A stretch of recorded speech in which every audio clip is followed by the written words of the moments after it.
Vamos en eh, intentar dibujar, perfilar esa personalidad de Jesús. Hay una cuestión que es un primer paso, ¿no? Y es, él es conocido como el Nazareno, es Jesús de Nazaret. Tiene una denominación de origen. Y claro, eso tiene mucha importancia, ¿no? No es simplemente una anécdota o una referencia geográfica de dónde es él, sino que él es alguien que está hecho de su tierra. Es decir, Jesús tuvo una cultura, tuvo una religión, tuvo un lugar, un espacio, un paisaje, un habla, el arameo dialectal de Galilea, que es el que hablaba él y en el que predicaba, además. Eh, predicaba en el idioma popular, no en el idioma culto, que era el hebreo. Como predicaban la gran parte de los eh, rabinos en aquella época, pues Jesús es un hombre de su tierra. Es un campesino, vivió siempre en Nazaret, hasta los 30 años, eh, lo cual quiere decir que su territorio, ¿no? El sitio por donde se mueve era muy pequeño, muy reducido. Esto es algo que a veces bueno, es que se olvide, simplemente no se tiene en cuenta. Si estamos hablando de alguien que es muy de su tierra. Bien, y vamos a intentar ver eso qué consecuencias tiene, ¿no? O qué dice de su personalidad el hecho de que él viva, desarrolle toda su actividad en un lugar tan pequeño como Nazaret. Bien, bueno, esto es una primera cuestión. Eh, la, eh, la trascendencia que tuvo la vida de Jesús a lo largo de la historia es presenta un fuerte contraste con el hecho de que su vida estuvo muy confinada a un territorio pequeño. Jesús no salió de Israel, de las tierras de Israel. Salió un poco hacia Sidón, Tiro Sidón, en un momento, en un viaje, pero tampoco entró en las grandes ciudades, simplemente pasó por ahí, o fue a la Decápolis, estuvo un momento en la Decápolis, que estaba al otro lado del mar de Galilea, que era fuera de Israel, era territorio gentil, pero tampoco desarrolló mucha actividad, ¿no? Unos endemoniados, poco más. Es decir, él siempre se circunscribió al territorio de Israel. Él dice, yo he venido a las ovejas perdidas de Israel. Eh, no entró en ninguna ciudad helenística. En Israel en aquella época había eh, ciudades importantes, por ejemplo, a 4 o 5 kilómetros de Nazaret estaba Séforis, que era una importante ciudad helenística, una ciudad de cultura griega, con mucha presencia romana, gentil, pero que vivían muchísimos judíos y eran ciudades grandes. Tenía un anfiteatro, etcétera, ¿no? Era una ciudad, pues, con su relevancia. Jesús nunca fue a predicar a Séforis ni a ninguna de las otras ciudades, como Tiberíades, etcétera, que había en el entorno de Galilea. Siempre fue a las aldeas de judíos, ¿no? O las aldeas más campesinas. Pues un contraste, porque dice, la trascendencia que tuvo su doctrina y él casi podríamos decir que era muy de pueblo. Ya veremos esto con más detalle, ¿no? Bien, pues claro, lo que veíamos, ¿no? Es Galilea, donde es Jesús. Galilea era un territorio de tercera categoría en el Imperio Romano, es decir, eran los últimos. Galilea no tenía ninguna relevancia. Era un territorio, una tierra fértil, tenía su riqueza, no pasaban necesidad. Gente pues más o menos alegre, con sus fiestas, como todos los campesinos, ¿no? Pero era un territorio despreciado. Nadie quería ir ahí, dentro de las autoridades romanas nadie quería ir a Galilea. El destacamento que había en Cafarnaún, pues había un pequeño destacamento en Cafarnaún, de la ciudad más importante, pero poco más, ¿no? Y dentro de Galilea, Nazaret estaba al norte en la montaña, era una aldea despreciada, ¿no? En el Evangelio sale el juicio que hace Natanael, un hombre, un Galileo de Cafarnaún, el juicio que hace de Nazaret. Dice, de Nazaret puede salir algo bueno. Cuando le hablan de Jesús de Nazaret, pues de Nazaret puede salir algo bueno. Bueno, pues Jesús vivió 30 años en esa aldea. Una aldea de no llegaba a 100 habitantes, unas cuantas casas apoyadas contra la colina, estaban en lo alto de una colina, por eso tenía una vista, un paisaje muy, muy hermoso, se abría al valle, incluso se ve el mar de Galilea a una esquina, otras colinas, paisaje agradable. Pues las casas estaban como apoyadas contra la colina, la pared trasera está apoyada en la colina, o incluso es la colina, la tierra de la colina o la piedra, la roca de la colina. Eran casas pequeñas, pues ahí vivió Jesús, 30 años. Todo, y llegamos a un punto interesante. Dices, claro, ¿cómo vivió Jesús esos años de Nazaret? ¿Qué relación mantiene Jesús con esos años? ¿Qué recuerdos? Uno puede pensar, alguien que tiene la sensibilidad que tiene Jesús, la grandeza de corazón de Jesús, es el Hijo de Dios, no se cansó de Nazaret, no se aburrió en Nazaret, no era demasiado pequeño, no era un poco asfixiante esa existencia. Desde un punto de vista humano, podríamos decir que Nazaret, no sé si era el último rincón del mundo, pero estaba entre los últimos rincones del mundo. Galilea, dentro del Imperio Romano, de lo más bajo, y dentro de Galilea, una aldea despreciada por los mismos galileos, ahí vivía Jesús, el Hijo de Dios. No se aburrió. No estaría deseando salir. No diría, estoy atrapado aquí, necesito, no sé, ¿no? Otros horizontes, ¿no? Que unos aldeanos, todos eran campesinos y pastores, él era el artesano, ya veremos esto también.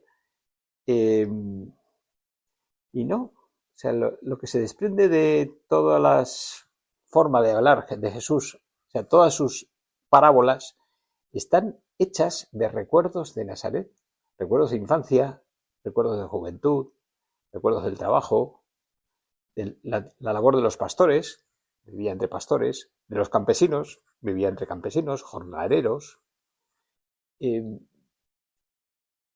todo lo que dice no está como renegando de su pasado o diciendo esto lo he superado o no, mantiene sus raíces están ahí, o sea, se ve que este hombre es un campesino, este hombre es de Galilea, este hombre habla en su dialecto, enseña en su dialecto, también cuando está en Jerusalén. Se le nota en el hablar que es Galileo. Pues realmente se llevaba bien. Es decir, la impresión que uno se saca al leer los evangelios es que Jesús era un hombre plenamente satisfecho de su sitio, de su tierra, de su pueblo. Que su infancia fue una infancia feliz, que incluso en alguna parábola habla de juegos de infancia. Cuando dice, hemos cantado lamentaciones y no habéis llorado, hemos tocado la flauta, no habéis bailado, un juego infantil de aquella época que era imitar a los mayores en dos eventos como más extraordinarios que eran las bodas y los entierros. Pues en las bodas tocabas la flauta, bailabas, en los entierros cantas lamentaciones y lloras. Pues era un juego infantil de Jesús, que seguramente Jesús jugó con sus compañeros de aldea, ¿no? Y Jesús es muy de su tierra. Esto nos enseña una cosa, toda la vida de Jesús es una enseñanza, ¿no? Toda la vida de Jesús se dirige a nosotros, nos quiere decir algo. Jesús vivió su vida por nosotros y para nosotros. Nos quiere transmitir algo. Dices, claro, él tenía que venir a reconciliar al mundo con Dios, con su Padre Dios. Pero también quería reconciliar el mundo consigo mismo. Reconciliar al ser humano consigo mismo, con su existencia. ¿Se puede ser feliz en el último rincón del mundo? Es una cosa que a veces te quejas de lo que te falta, de los problemas, de vivir un poco con la soga al cuello, porque no llegas a final de mes o porque, no sé, todas las carencias de la vida, ¿no? Se puede ser feliz en una aldea donde el nivel cultural es tan bajo, donde los problemas son tan vulgares, o donde se vive una economía de subsistencia, donde se vive al día, y si hay una sequía o hay un problema, pues ya se pasa hambre. Pues Jesús nos dice, pues claro que se puede ser feliz, claro que se puede ser plenamente feliz. El Hijo de Dios fue feliz en el último rincón del mundo. Eso ya es un gran mensaje de Jesús. Y que manifiesta su manera de ser. Jesús sabe disfrutar, pero sabe disfrutar de las cosas sencillas. O sea, cuando se le acusa, ¿no? Los fariseos, cuando le empiezan a perseguir, dicen que es un comilón y un bebedor. Le gustaba la buena comida y la buena bebida. Pues era una persona que sabía disfrutar de la vida, de las cosas sencillas de la vida de Nazaret. Pues supo disfrutar. Y esto realmente dice mucho. No es alguien que esté pensando en grandes escenarios o que tiene que llegar a lugares importantes para... No, sus parientes, en un momento determinado, sus parientes le dicen, si quieres ser escuchado, vete a Jerusalén, que ahí es donde tendrás más público o tendrá más relevancia tu mensaje. Y él no, él va de aldea en aldea a Galilea, ¿no? Campesinos, pequeñas aldeuchas, pues él ahí pasó la mayor parte del tiempo. Bien, y claro, dices, vale, pero esto, Jesús, ¿cómo lo manifiesta? Hay algo sorprendente en los evangelios, y es cómo Jesús se refiere a sí mismo cuando tiene que decir algo como un poquito más solemne, por decirlo de alguna manera. Él se refiere a sí mismo de una manera indirecta con la expresión hijo del hombre. En arameo, Baren Nasa. Bien, pues en total, en los evangelios, la expresión hijo del hombre, Baren Nasa, se utiliza en 81 ocasiones. Claro, que se repita en 81 ocasiones una expresión en unos evangelios donde tampoco tienen tanta extensión, es muy significativo. Dice, bueno, ya se ve que Jesús utilizaba mucho esa expresión. El Hijo del Hombre tiene poder para perdonar los pecados, el Hijo del Hombre tiene que padecer, el Hijo del Hombre. ¿Pero qué significa Hijo del Hombre? La expresión aramea es una redundancia, ¿no? Hijo del Hombre es una forma de subrayar la condición humana, es el hombre. Jesús está refiriendo a sí mismo en su humanidad, está subrayando su propia humanidad. Su manera de verse a sí mismo, de hablar de sí mismo y de presentarse ante los demás es subrayando su humanidad. Esto es muy interesante. Es verdad que la expresión hijo del hombre puede hacer referencias a la profecía de Daniel, que habla de un del hombre que vendrá sobre las nubes del cielo. Sí, pero esa expresión no era tan conocida en el público al que se dirige Jesús, no era tan conocida, no era seguía porque dice hijo del hombre, ¿no? Jesús está hablando de una manera muy sencilla de sí mismo, subrayando su propia humanidad. Es decir, Jesús está orgulloso de su condición humana, de ser humano, plenamente humano. Él pensó con una inteligencia humana, una inteligencia que discurre como la nuestra, que aprende. Él aprendió a andar. Tuvieron que enseñarle a andar como a cualquier niño y a hablar. El verbo de Dios no sabe hablar, hay que enseñarle. Y a leer. Y su inteligencia fue aprendiendo cosas, el oficio, etcétera, como cualquiera de nosotros. Su inteligencia discurría como la nuestra. Tenía unas especiales luces de Dios, evidentemente. Había cosas que sabía porque Dios se las revelaba. Es su Padre Dios, al Hijo. Pero su inteligencia era la nuestra. La más excelsa, pero discurría como la nuestra. Y por eso nos puede entender muy bien cómo discurrimos nosotros. O su voluntad.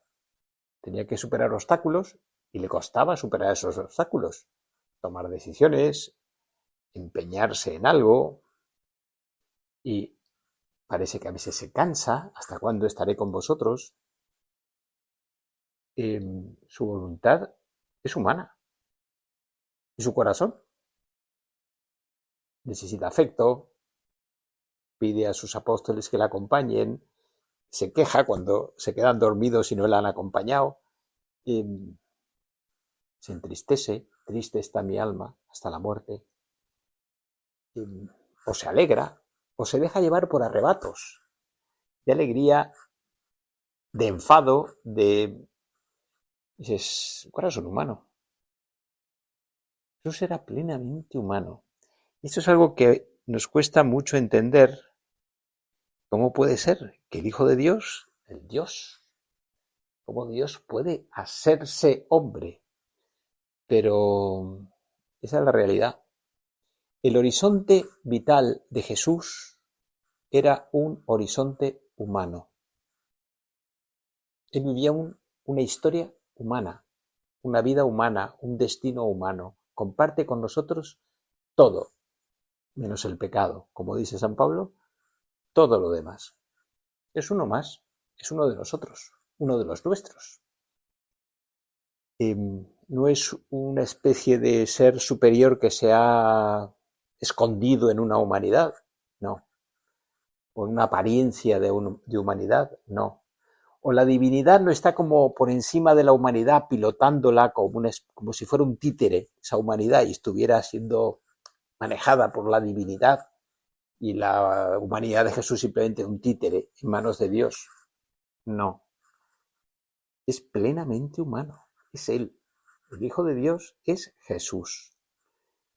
En Él habita la plenitud de la divinidad corporalmente, como dice San Pablo. Pues es algo que impacta, ¿no? Si lo pensamos, dices, uff, qué fuerte. Como la encarnación, que el Hijo de Dios se haya hecho hombre, tiene una fuerza, una trascendencia, una hondura realmente maravillosas.